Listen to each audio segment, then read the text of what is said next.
About a year and a half before my 40th birthday, I made one of the most bizarre decisions of my entire life. I decided that I wanted to travel back in time to every age that I've lived so far. Think of it like a midlife crisis, but instead of going after a sports car, I wanted a time machine. Kind of like this one here, created by three of my favorite students at a middle school where I teach a social emotional learning program that I created.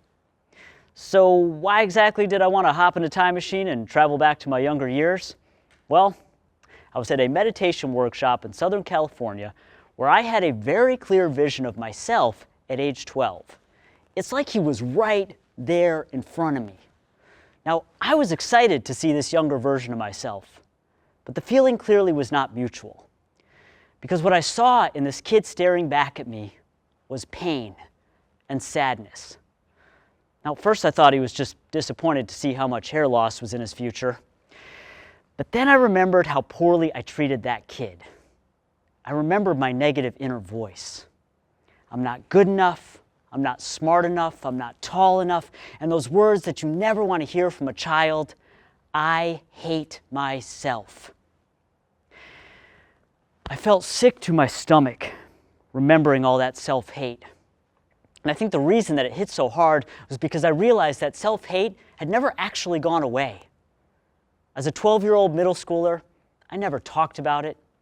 I never dealt with it. I just quietly carried it with me right into high school. And then college, and my 20s, and my 30s, and my jobs, and my relationships, my whole sense of well-being. 25 years after middle school, I still didn't feel like I was enough. I felt this profound sense of lost, wasted time, real regret. And then something happened. In the middle of this meditation, I apologized to my 12-year-old self. I'm sorry for the way I made you feel. And then I said something that I didn't even understand on a conscious level. I looked my 12-year-old self in the eyes, and I said, we're going to do it all again. But this time around, I've got your back. I walked out of there thinking what you might be thinking right now. What in the world was that all about? We're going to do it all again? What does that even mean? I kept thinking about this idea of doing it all again. And I started to wonder, what if I really could travel back in time to every age of my life? What would I learn about who I was in my past, who I am today, and who I want to become in my future? And how could those insights help not just me, but others holding on to their self-doubt? After failing to find an actual time machine, and yes, I looked for one online, I thought, what if my time machine could be other people? What better way to reconnect to age 5 and 12 and 25 and 34 and every other age that I've lived than to sit down and just have a conversation with someone living and experiencing each of those ages? My mission was set. In the year leading up to my 40th birthday, I was going to interview 40 people from ages 1 to 40 about what it's like to be the age that they are. Instead of just helplessly asking, where did the time go? I was actually going to answer that question, one age at a time. There was only one place to make this happen, my hometown of Durham, North Carolina, within the Carolina Friend School community that nurtured that lost 12-year-old self of mine as he was trying to find his way. I kicked off these interviews inside the home of 1-year-old Emery, the daughter of a longtime friend of mine. I showed up at the house, my friend said, so how do you want to do this?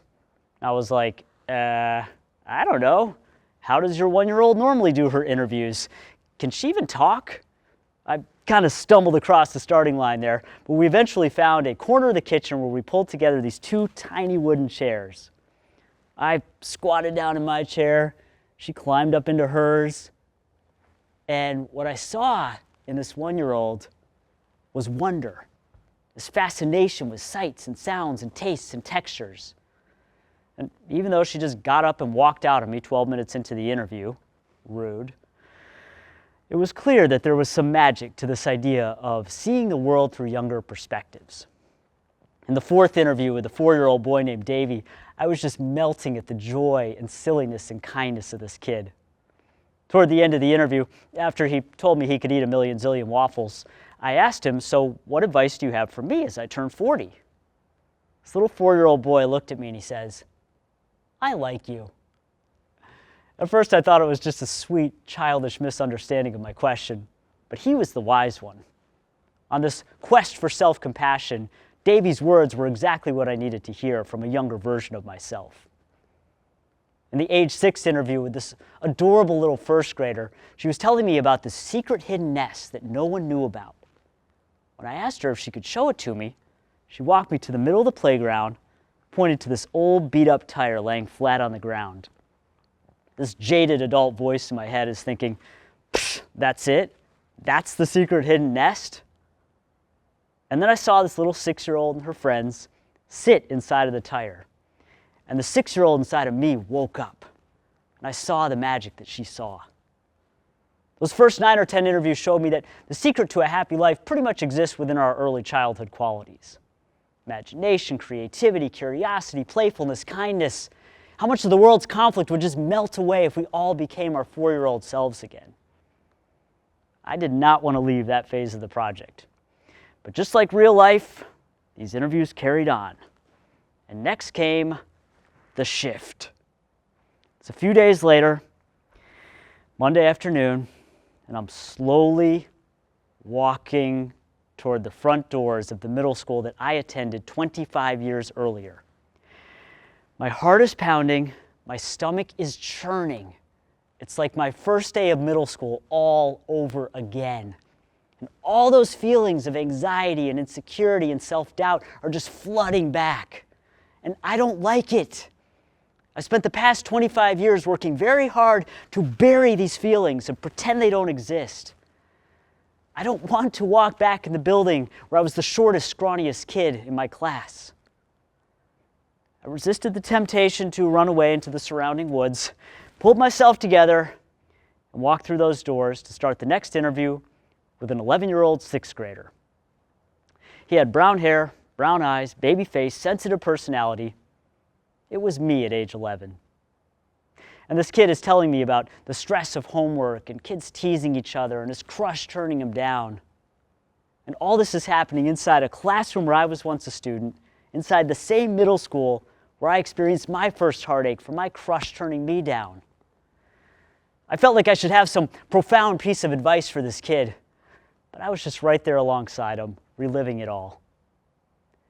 One of the questions that I would ask in every interview is, what are your biggest fears? Little kids would talk about being afraid of spiders and monsters and exploding volcanoes. When I asked the 13-year-old, she said her biggest fear is that the people she likes won't like her back. I talked to a 14-year-old up on the tennis courts where I coached middle school tennis. This kid came to me distraught. He said, "I hate my tennis game. I hate myself. I literally hate everything about myself." Oh, I remembered that pain. I've seen it in the kids that I've interviewed and coached and taught. And I've studied the broader epidemic of teen anxiety and depression that carries on for decades into adulthood in all areas of life. These middle schoolers were such terrific, beautiful kids. I think that's why on this accelerated journey through 40 years, it was so jarring to witness and to relive that transition from the magic of early childhood to the struggles of adolescence. Looking back on it now, as an educator, I can see that these insights were giving me the building blocks to a breakthrough educational approach to help teens and tweens with these struggles. But at the time, during these interviews, I was just asking why. Why does this happen? I received an unexpected clue in an unexpected place in my next interview. It was with a 15-year-old high school sophomore, and she was up on stage with some other student musicians performing a song by the Beatles called "Don't Let Me Down." As she sang those 4 words over and over again, "Don't let me down," except she could actually sing, I thought about myself at age 15 and how I used to threaten myself with those words. Don't let me down. Don't mess this up. Don't be a failure. As the weight of expectations grew heavier during my teenage years, the volume of that voice got louder, and I could hear it in the kids and young adults that I was interviewing. Now, in the interviews with the later teens into the early 20s, there was a lot of joy remembering what it was like to get my driver's license and go to college and travel the world and start new friendships and jobs and relationships. But a pattern had emerged. In the interviews from the middle school years, through the 20s, into the 30s, there was a theme of people talking about feeling behind, like they weren't doing enough, like they needed to hurry up and do more. The 22-year-old college senior that I talked to, he said that bigger than his fear of the unknown was his fear of the known, of just being ordinary. The 33-year-old that I interviewed said that he thought he had finally checked off all the social expectation boxes. College degree, job, house, wife, baby, only to find that life was just as unstable as ever and there was a whole new set of expectations waiting for him. I finally got a hint of a solution in the age 35 interview. I was talking with a writing professor and she was telling me how at age 35, her definition of strength was shifting from holding on for dear life, never giving up, to letting go of the expectations and this myth that there is some external checklist we all have to meet in order to feel like we're enough. In the homestretch interviews with age 36, 37, 38, and 39, I reconnected with my brother and my best friends from childhood, who all showed me that no matter how much we grow up, there maintains within us a core essence and personality and childish, immature sense of humor, fart jokes included, that never goes away and always ties us to our past. On my 40th birthday, I was the 40th and final interview, when the people that I interviewed turned the tables and interviewed me about what it was like turning 40. Best birthday party ever. It was like walking into a room full of my younger selves. As I looked out at the people who brought this journey to life, I thought about some of those words of self-criticism. You're not good enough. You're not smart enough. You idiot. And it hit me so hard that I would never dare say those words to the people in this room. And if the people in this room represented the younger versions of me, then I could never dare say those words to myself again. At the end of the evening, I told everyone, I appreciate you. I love you. I will do anything for you. I wasn't just talking to them. I was talking to myself.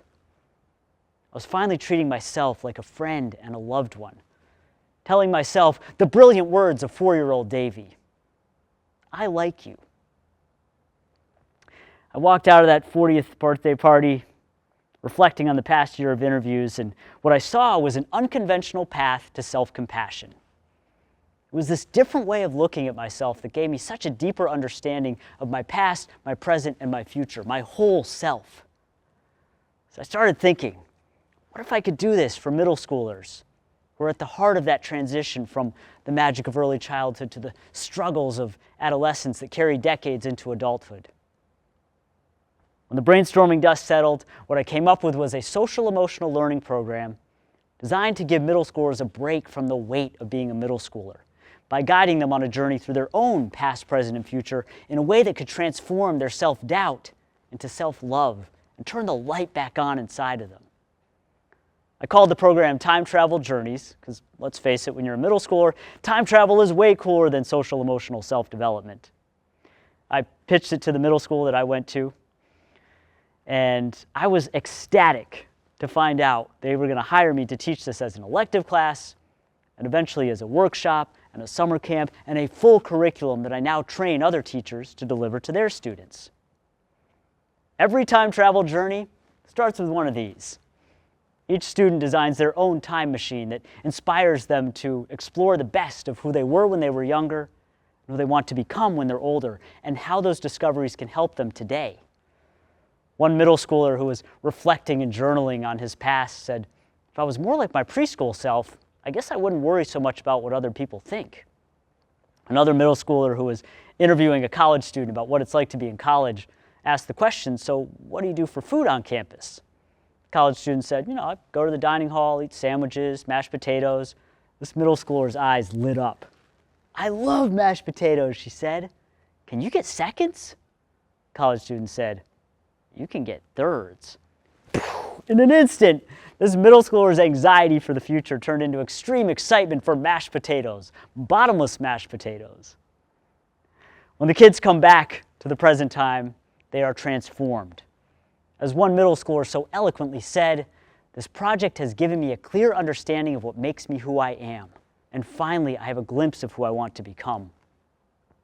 The impact extends to parents and educators. A mom who helped her son find early childhood photos wrote to me and said, "Thank you for this opportunity to connect with our boy." A teacher that I trained said, "Today was pure magic." I kind of joke around that this program tricks teenagers into self-compassion, but there is some truth to that, because when you try to force it, you run into a wall.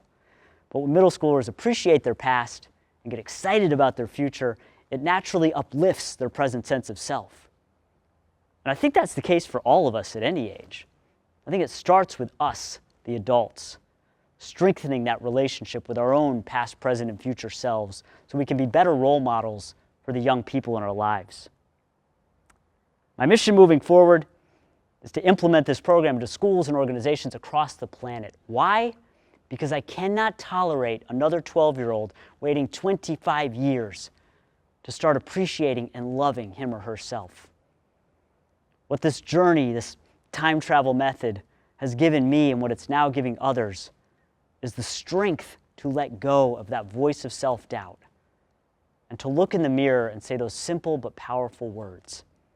I like you, and from this moment forward, I've got your back. Thank you.